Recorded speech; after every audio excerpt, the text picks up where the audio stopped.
Hey, this is Group 14, and we're for our Magna mirrors, and we created a outside mirrors trailer tow extend and retractor tester.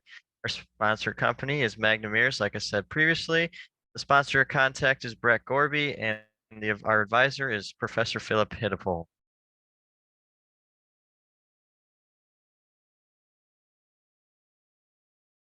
And here's our little bit of our team here. Our team captain is Logan. Point of contact is me, Ben Dolinsky. Point of contact for GVSU is Drew, and the secretary is Nick. So our project summary was to create a piece of equipment that would be used to measure trailer tows mirrors, the efforts that it takes to extend and retract them while measuring the amount of distance that they extend out to meet certain specifications. So the what we created was we had a pallet jack on top of an A-frame that will adapt for different programs and for future programs. And we attached a linear actuator to measure the forces with a load cell.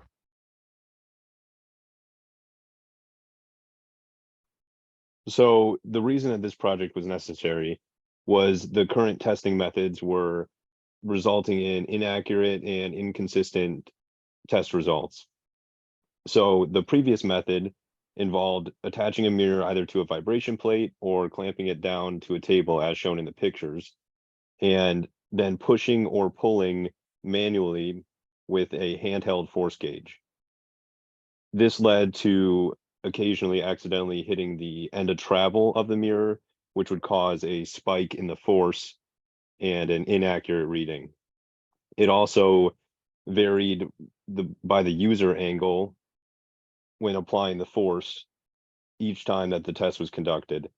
So to address these, we've used some automated processes and locked in a consistent test method now for the mirrors.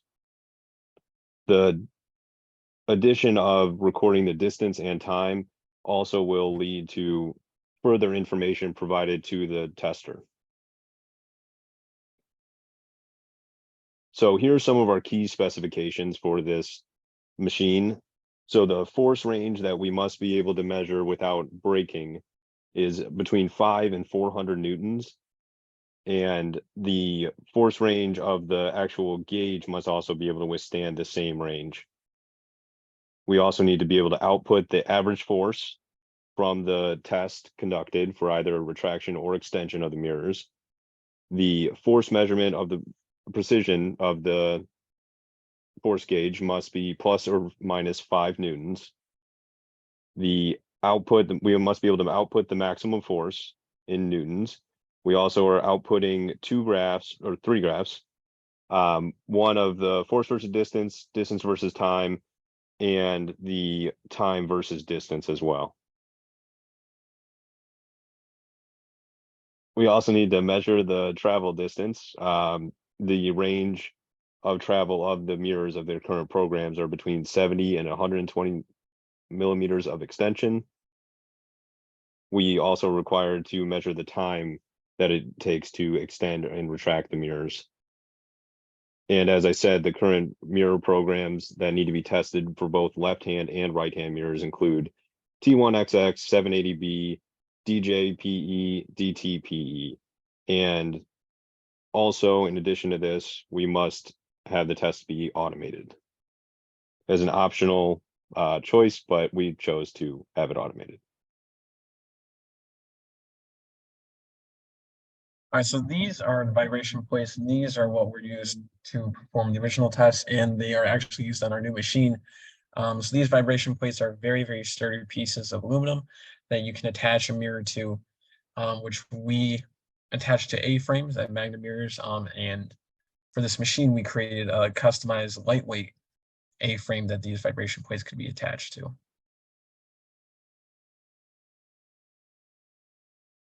Moving on to our design features, here's the A-frame assembly. Here on the picture on the left-hand side, you can see an A-frame for the T1XX mounted onto the A-frame with the mirror attached to it as well. So this A-frame uses a customized locating plate with specified holes for each mirror program that we're testing, left hand and right hand for all of the mirrors.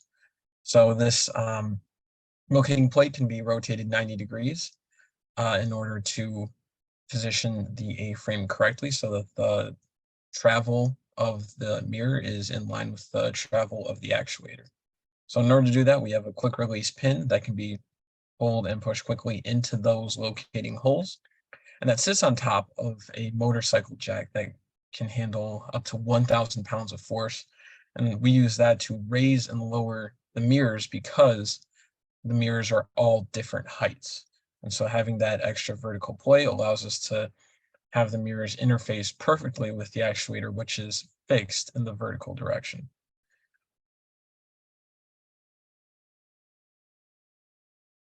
Moving on to the frame for our machine, it's all based on 80-20 aluminum extrusion, a very solid building material. We have 2 brackets, or 4 brackets actually, on the bottom of the machine that allow forklift channels to actually be pushed into them, and they allow the machine to be lifted up by a forklift in order to raise it up onto any higher areas that it may need to be raised onto in Magna. We use a galvanized stainless steel tabletop with epoxy resin on top of it in order to add a little bit of artistic flair to the top.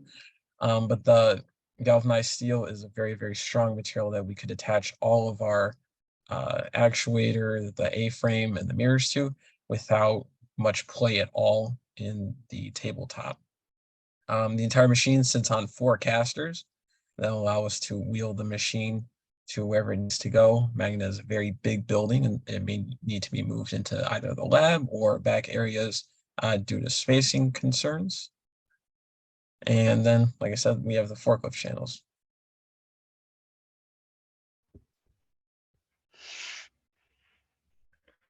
For the electrical components, it's a very simple design. However, it's complex in the programming in that. So to control the machine, we are using a Raspberry Pi, which is a miniature computer that has input pins that we are using.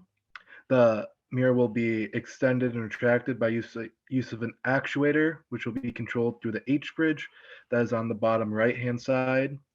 To measure the distance of the mirror is retracting, we will be using a IR sensor, and to measure the force of the mirror, we'll be using a 250-pound load cell, which is about 2.5 times the amount. The load cell is 2.5 times rated the amount of force that we'll be using. There will also be a stop button to protect a tester who is trying to place the mirror along the strap, which will be moving the mirror backwards in case pinching happens.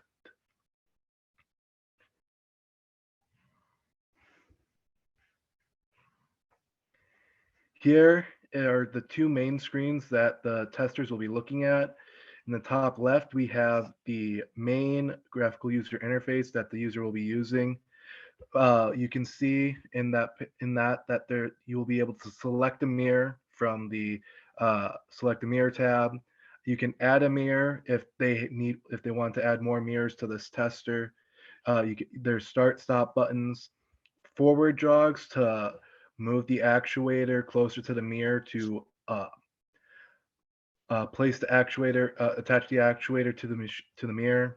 You can also clear the data that's been saved if the data is not good or you don't want to use it. Then there's also an average data button that will average every single data that has been saved into one graph and plot that graph as well. And then on the right side of the graphical user interface, it will show the average force, maximum force, and time of test of the last test taken. Now on the right hand side is a plots of what we have to be sending, of what's being built from the test. There is a force versus distance plot, a distance versus time plot, and then a force versus distance, force versus time plot. And then afterwards, This is all going to be able to be exported to Magna for the or the testers to use via a USB drive that is placed on the desk. Also, to control the Raspberry Pi, a mouse, keyboard, and monitor is used to make viewing easier.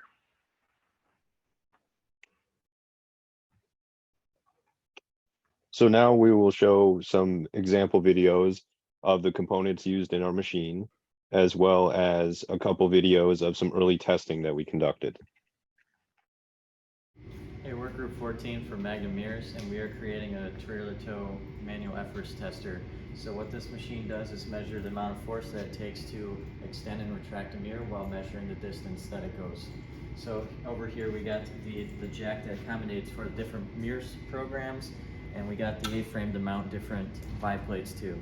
So what we have here is something called the locator plate that helps out with making all the mirrors align straight with the actuator. So since this is a DJ left hand, we're going to rotate this 90 degrees and spin it until the mirror gets straight with the actuator. Put in the pin in the hole here, and we're ready for the second part of the test. Once the mirror is locked into the rotation position, you can use the ratchet strap here to securely lock in the head for extension, and this L bracket here allows for any retraction of the mirror. And we have this bottom plate on the L bracket that touches off on the bottom of the mirror head just to ensure for the different programs. And then coming back here, we have a load cell in this 3D printed case that allows for the force to be measured. And down here we have an IR sensor that measures the distance during the extension and retraction of the trailer tow mirrors. And then moving on to the actuator here, we have it sitting on two linear slide rails, one in the front, one in the back. And now what they do is they allow the actuator to slide side to side. Obviously it's ratcheted down right now. And then we have two set screws, again, one in the front, one in the back, that stop the actuator from being able to move side to side. And it locks it down for when we're pushing and pulling on a mirror. The machine is controlled by a Raspberry Pi that takes the inputs from the IR sensor in the load cell and has an output of the actuator. Here is the main user interface for the machine, where a person can select the mirror, start, forward jog, reverse jog, and add a mirror as well.